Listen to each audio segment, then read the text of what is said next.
Hello, this is Team Stresspassers and we will be discussing some of the innovations that Maruti Suzuki has undertaken over the years to improve overall supply chain performance in moving from a separate entity behavior to a truly integrated approach with suppliers. In the process, we'll also be providing some solutions to increase its overall supply chain performance. In our presentation, we have discussed some of the collaborative actions that Maruti has taken with its supplier for long-term competitive advantage. We have drawn a roadmap for the supplier relationship management. We have also provided some solutions in its existing logistics network with emphasis on route rationalization and milk runs. The differences between VMI and 3PL have been elucidated and recommendations have been provided with a mix of the two. MSIL is contrasted and compared with Toyota and the best practices are elucidated. Maruti established a Center of Excellence in 2004 to train its vendors and supply chain partners. Under this program, vendors were trained for incorporating lean manufacturing practices in their production process. The objective was to make the whole supply chain lean. Maruti supported its Tier 1 suppliers for ISO 14001 certification and helped them in increasing the production efficiency and minimizing the wastage. One of our friends working in Maruti told us that the company executives practices a 1-1-1 strategy in its daily production process. In this system, a component is used inside the new vehicle is made lighter by 1 gram, and this has resulted in savings of about $1.9 million for the company last year. Maruti has also tried to implement JIT manufacturing principles into its process by encouraging its supplier to manufacture near the factory location so as to minimize the delivery lead time. Supplier parks have been set up near the factories to facilitate the process. About 76% of the suppliers are located within 100-kilometer radius of the Maruti's Gurgaon plant. E-Nagare is an initiative which is a procurement system used by Maruti under which orders are lodged a night before the requirement and they are delivered the next day in a 2-hour window as per the convenience of the company. Maruti also believes in continuous improvement of these processes in order to minimize the waste and reduce the material usage. Some of the key initiatives in this direction are recycling scrap, utilizing new ports to reduce the time taken to bring the imported parts to the factory location. Maruti has been successful in considerably reducing its supply cycle time and transit time for the imported parts. So based on the performance at risk and the competitive advantage and business fit with the suppliers, we have identified that there can be 4 segments of suppliers. One can be preferred suppliers, followed by strategic suppliers, transactional suppliers and development suppliers. So there should be ideally a different mix of strategies for each of these segments. While Maruti has good relationship with its supplier in entirety, the question is how should it protect small suppliers which may be at a threat from, let's say, foreign competition. So we have identified some of the generic processes and then we have given a key solution. So some of the generic processes are buying materials in bulk to reduce cost, hedging currencies on behalf of the suppliers, low cost funding for the suppliers and possibility of fast track payments. Assistance in raw material procurement and assistance in banking activities are also steps in this direction. For the emancipation of small suppliers and protection for them in the long run, we have promoted a campaign called The Only Way Is Up. This is a campaign which will be communicated to all suppliers within the ambit of Maruti, and this will be a continuous emancipation program. So the idea is to make the suppliers competent to face international challenges. They should be motivated and enabled to rise further up in the value chain. So let's say if some supplier is supplying leather for Maruti's car seats, so that supplier should be enabled to manufacture the entire seat. That is, in other words, we are enabling him to move up the value chain. So once a supplier is continuously moving up the value chain, he would be immune to, let's say, direct competition from a foreign entity that it had supported in the past. Also, segments should be identified to ensure the same, and this would be a continuous process. For example, this initiative would actually be very beneficial for some smaller suppliers to start with, but gradually this can be extended. Now we will be discussing the existing systems for optimized performance. Along with supply management principles, inbound and outbound logistics can be increased by numerous ways. Maruti should and has focused on 3 areas to reduce its logistics cost: localization, route rationalization and milk runs. Route rationalization is the simplest and one of the most efficient ways of improving one's logistics, as it is all about providing timely service.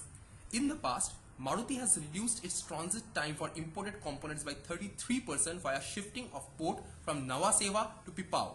In the future, it needs to increase its focus on suppliers along the national corridors, particularly with the coming up of the Golden Quadrilateral. Further, for regional distribution of vehicles, it should adopt a planned hub and spoke model to enable faster services to customers and reduce costs. Via localization, Maruti focuses on reducing its dependency on imported components or components manufactured far away from factories.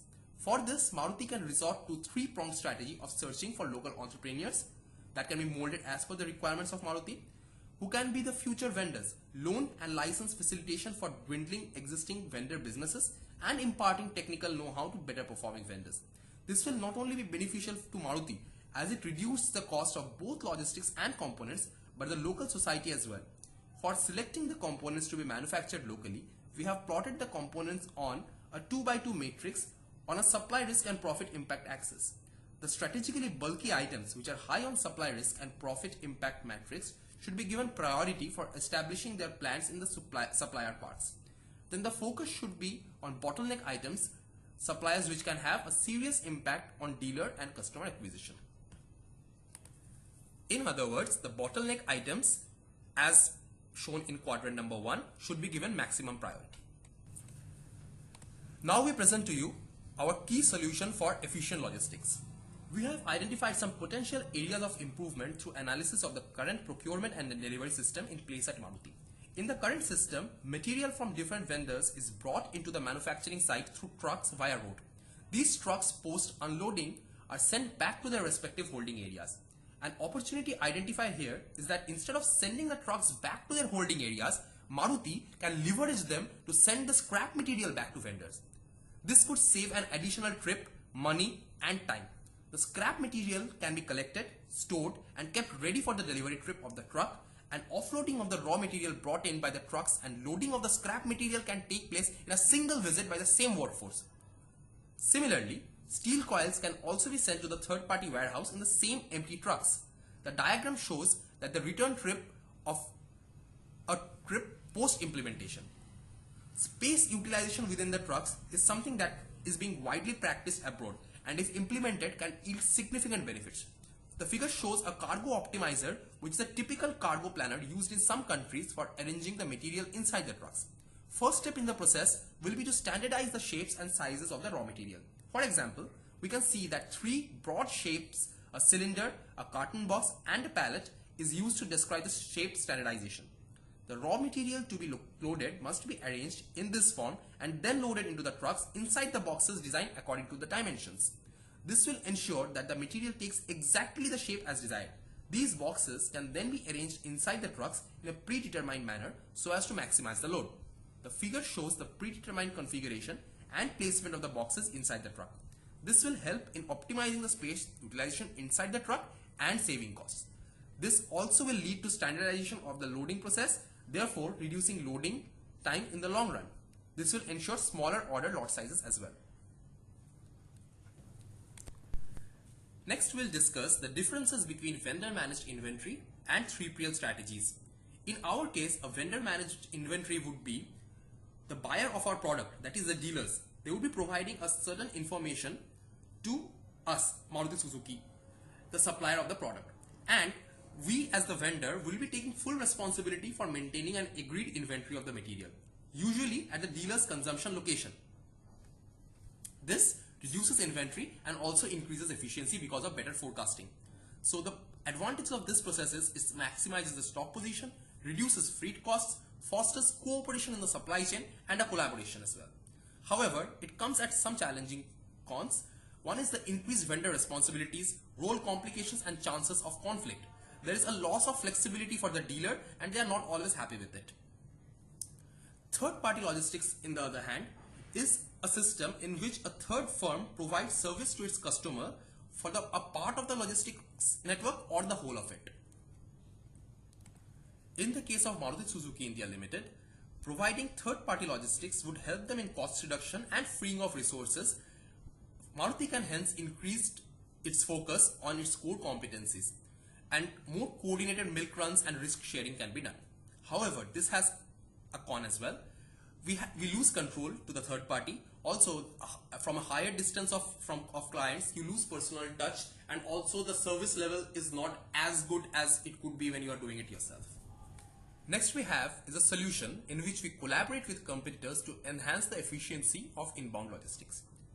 Maruti can improve its procurement and logistical operations by collaborating with its competitors.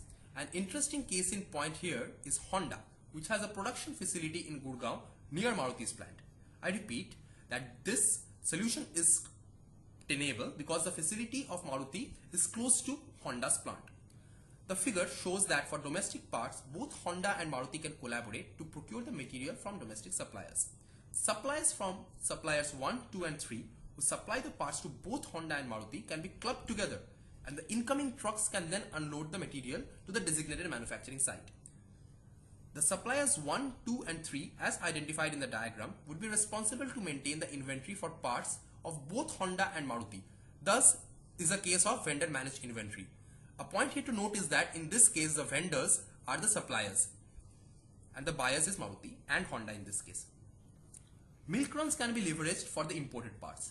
As seen in the figure, the imported parts of both the companies can be transported together to a third party warehouse where the inventory for each company is maintained.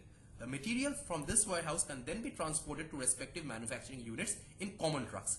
We suggest third party logistics for this, since that would help in having full truckloads and increase logistical efficiency.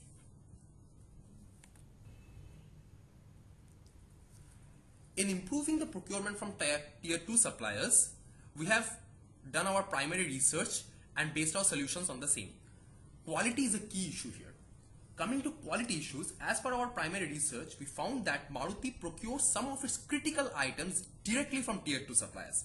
These items are then thoroughly checked and sent to tier 1 suppliers for sub-assembly. This leads to time wastage and cost increase. To reduce the cycle time, Maruti can appoint trained quality inspectors at vendor locations, as has been the practice in heavy industries. This can also be carried out for bottleneck items which are critical for continuous production. We had already discussed bottleneck items previously. In addition, Maruti can also ensure smoother supply by incorporating tier 2 and tier 3 suppliers in the e-Nagari system, which provides real-time stock situation for both vendors and Maruti. One of the key things here is also trust. In our concluding slide, we have compared and contrasted Maruti's practices with one of the best in class, Toyota. So as you can see, milk runs are an integral part of the Toyota way. Maruti has started experimenting with its milk runs. It is going in the right direction. Concurrent engineering was an integral part of Toyota always. Maruti is also doing it for design for manufacturability. Just-in-time system is also being implemented by Maruti. The push-pull system in Toyota is scientific and strict. However, in Maruti Suzuki and in India, there is a lot of discord in the push-pull system. It is not very well developed yet. So there is a lot of dichotomy. This leads to decreased efficiencies. So this is an area of improvement. Jidoka is being implemented in Maruti. They call it the 1-2-3 system of problem solving. We have already discussed the 1-1-1 strategy for weight reduction. One key difference is that the focus on localization in Toyota is very, very high. Though Maruti is like focusing on localization right now, it is still much lower as compared to Toyota. However, Maruti gives a lot more trust to its suppliers than Toyota. A lot of the key processes are still reserved only for Toyota. However, Maruti is like lenient in this regard. Standardization is much higher in Toyota. However, we have less standardization in case of Maruti, which has led to higher variety. Thank you. Team Stresspassers wishes Maruti Suzuki all the success.